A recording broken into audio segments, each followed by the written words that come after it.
Hey everyone, and welcome back to another session of how to build in a No Man's Sky. Today I would like to show you how to build the six-sided airlock. So without further ado, let's get on with it.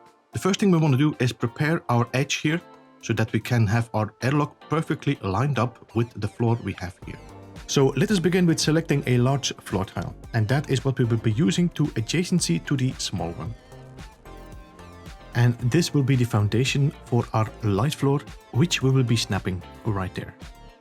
Let us make sure that when we place the light floor, it is directed like this, so that the icon of the connector is pointed in that way, away from the floor where we will be snapping to. On the edge right here, we can snap a short wall. The short wall we will be using to reverse wire glitch to a wire, and then we connect that wire to the connector of the light floor. That should result in your wire being straightened up and can be used as the guiding point for the next glitches. Now we can delete this one. And you will now see we have a connector straight up. It is angled in this way. Don't worry about that. The only one we need to be worrying about is this one, making sure it is straight up. Now on top of this floor, we will place a small wall. That we will be using to reverse wire glitch to a wire. This wire we will now pull to that wire here, which is perfectly level with the floor we had before. And now we bring back our light floor. And now we want to make sure that our rotation is opposite way. So if you look at the wire, you see that the connector is now pointing this way towards the floor. You can delete this one. Now we can connect the wire from the center floor, right there, to the connector of our light floor. And the connector of our light floor is the one that will control the direction of the wire. Now we can delete this light floor. We can also delete the wire. And if we now check this short little wire here, you will see that this wire is now pointing towards this floor. Perfect for flipping a part against it. So let's go to the large paver, not the small one, the normal one, the large one, and we will wire glitch it on top of that connector. This will now snap a paver perfectly at an angle of 90 degrees against the floor. Let's now snap another paver below it. And then we can delete this one here and the floor, as we will not need it for the moment. And we will also keep the wire for two reasons. One, if we make a mistake, we can return to it, and we will be needing it as well in the future for the next steps. Now we can go to the triangle. Snap the triangle against it and just make a hexagon. On the outside of the hexagon, we can now snap a series of pavers. Doesn't matter which ones we will be using. And then we delete the triangles in the center again. And now on each of these, we will now snap another set of pavers. 1, 2. So we make a small hexagon out of small pavers.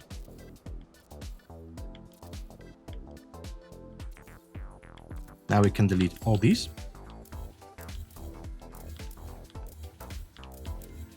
And also delete this. And now on the outside, we go back to our floors. Now we snap the floors on the outside of each of these pavers and make another hexagon, but now reduced in size. We can now delete all the pavers inside. And now we can move to the back of this structure.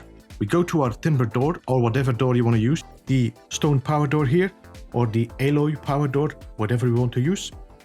No issues, but let's just place the wooden door.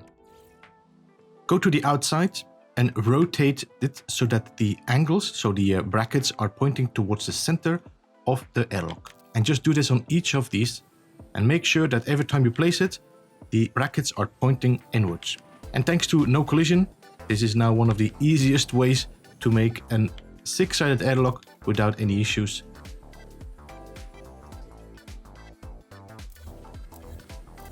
So this is how you build a six-sided airlock. You can do this out of whatever build part you want to do. Once we put the floor back, you will also see it's perfectly aligned up, so there's no gonna be any collision or like a weird step up. It will perfectly align with the existing build. So now we will focus on creating a corridor that links up perfectly with that airlock. The good thing is we already have a wire right there, ready to be used as the guideline for our next wires. On each of our power doors, we will now snap a large floor and adjacency to a small floor. And we can just duplicate a floor here on the corner to make it easier and not have to jump back and forth into the menu. Inside of each of these panels, we will now reverse wire glitch from a small panel. The wire we will be pulling to the first guideline we have right here. The next one we can do again, do a reverse wire glitch, and now we will pull the wire to our previous connector we had there. And we just keep on doing that until we have a hexagon. So also be careful that you do not snap your wire to one of the power connectors of the power door, but that you connect them to your wire right there. And the last wire we can just pull from here to here. You should end up with a six-sided shape, a hexagon and wires. Now we can go to our light floor again. And what we want to make sure of now is that the light floor is pointing in the right direction. So there's a lot of connectors here, so make sure that we have the right one there. As you can see, the one right there in the back is the one of the light floor. If you look at the back, you will also see that this one is behind the connectors here. It might look very confusing at the beginning, but once you get used to it, you will start to understand it. And don't rush it, just take your time to find that right connector. What we need to do is we need to pull from our wire, these are the connectors here, these. We need to pull from that wire to the light floor. That way we are gonna move and create a short wire like we did here to flip that build part. So let's do that. From here, from the connector to the light floor. That's all we need to do. So let's just place another set of light floors so that we can do this on each of these.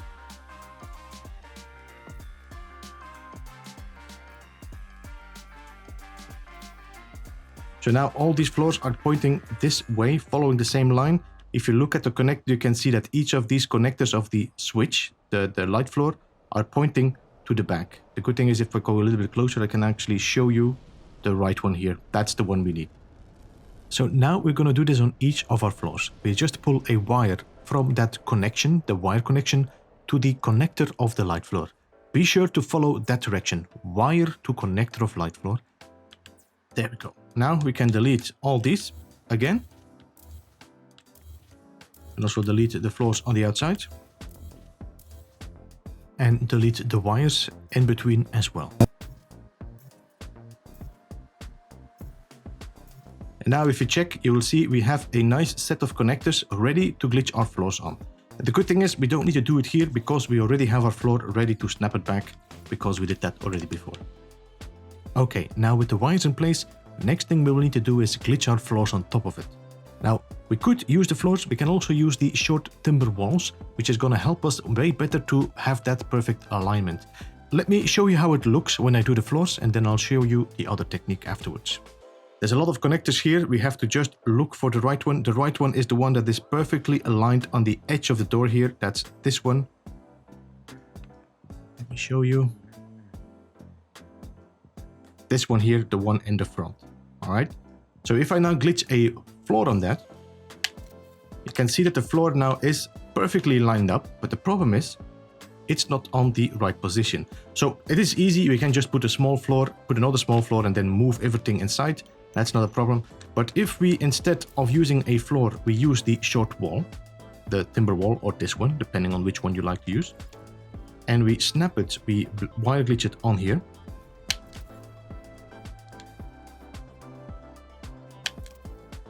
This is going to be creating our snap point for the next floor after that. And then we can, of course, delete this again. No worries there. This we don't need. So let's just continue here.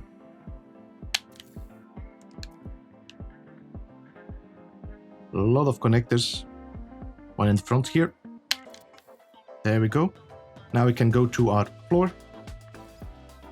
And we should be able to snap our floor flat with our short walls.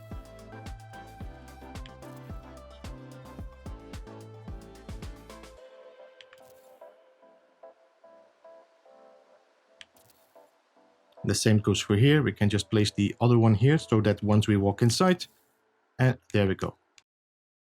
And that is how simple it is to make a six-sided airlock now. You can easily apply the same technique to the three-sided airlock and the square airlock as well. It's just a different shape. If you want your airlock to look a little bit more finished off, because as you can see, we have quite some clutter hanging around here. So if we just go to the short timber wall here, no matter which one you use, and you just place 2 of them on each side.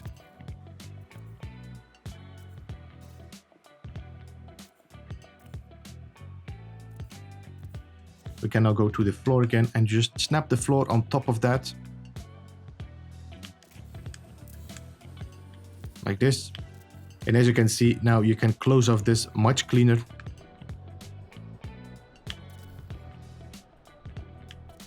Like this. And of course, you can keep on extending this corridor as well. There's no more limits, nothing here.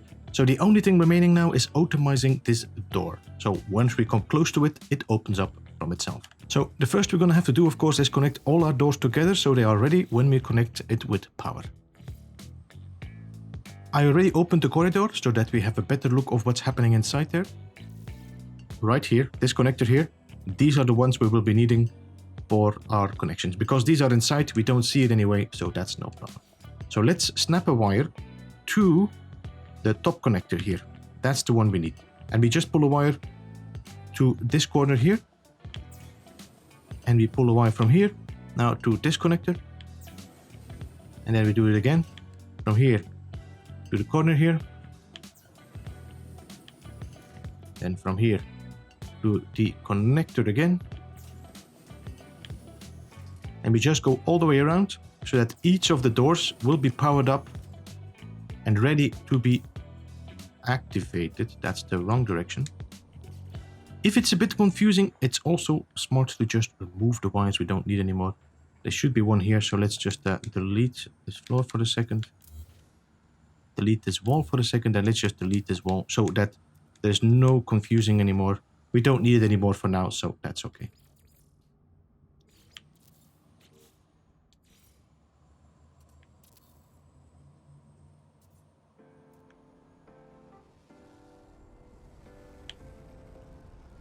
There we go. Now we are prepared again.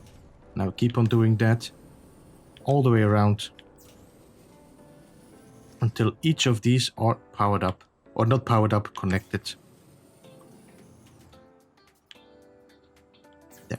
Now each of these doors are connected. We can also pull a wire around. It's not necessary.